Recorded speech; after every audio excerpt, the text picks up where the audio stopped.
ஆகவே நம்முடைய பிள்ளைகளுக்காக, பிள்ளைகளின் பிள்ளைகளுக்காக கருத்தோடு ஜெபிக்கிறவர்களாக தகப்பன்மார், தாய்மார் இருக்க வேண்டும். அது தேவனுடைய நோக்கம் மாறாதபடி நம்முடைய பிள்ளைகளை தெய்வத்தினுடைய அந்த பாதையிலே நடத்தும் என்பதற்கு நான் ஒரு சான்று, நான் ஒரு சாட்சி. இன்னும் கூட நான் அடிக்கடி சொல்வதுண்டு, என் பெற்றோர் உயிரோடு இருந்தால் கூட எனக்கு இத்தனை மேன்மையான ஒரு வாழ்க்கையை கொடுத்திருக்க முடியுமா என்றால் இல்லை. ஏசப்பா என்னுடைய தகப்பனாக, என் தாயாக வந்து என்னை ரட்சித்து அபிஷேகித்து பல மக்களுக்கு ஆசீர்வாதமாக என்னை மாற்றினார். ஆகவே நான் என்னை பற்றி இந்த ஃபியூ மினிட்ஸ் எடுத்துக்கொண்டதற்காக பொறுத்து கொள்ளுங்கள், புரிந்து கொள்ள என்பதற்காக. ஒரு மனிதனை ரட்சிப்பது கர்த்தர். உலகத்தில் வந்து எந்த மனுஷனை பிரகாசிப்பிக்கிற ஒளியே அந்த மெய்யான ஒளி என்று வேதம் சொல்லுகிறது. அல்லேலூயா.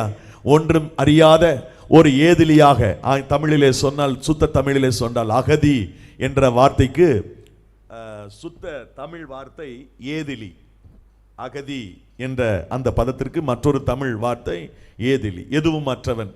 பெற்றோரை இழந்து எதுவும் இல்லாத நிலையில் இருந்த என்னை அவர் தேடி வந்தார், அவருக்காக பயன்படுத்தினார்.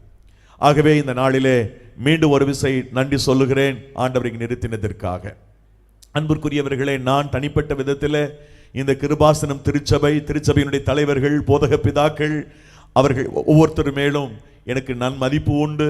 இந்த சபையினுடைய டெடிகேஷன், கொள்கையிலே சற்றும் மாற்றம் இல்லாமல் இந்த திருச்சபை இயங்கிக் கொண்டிருக்கிறது. தமிழகத்தில் தமிழ் உறவுகளுக்கு நடுவிலே பல சபைகள் வட இந்திய பகுதியில் இருக்கிறதை நான் அறிவேன்.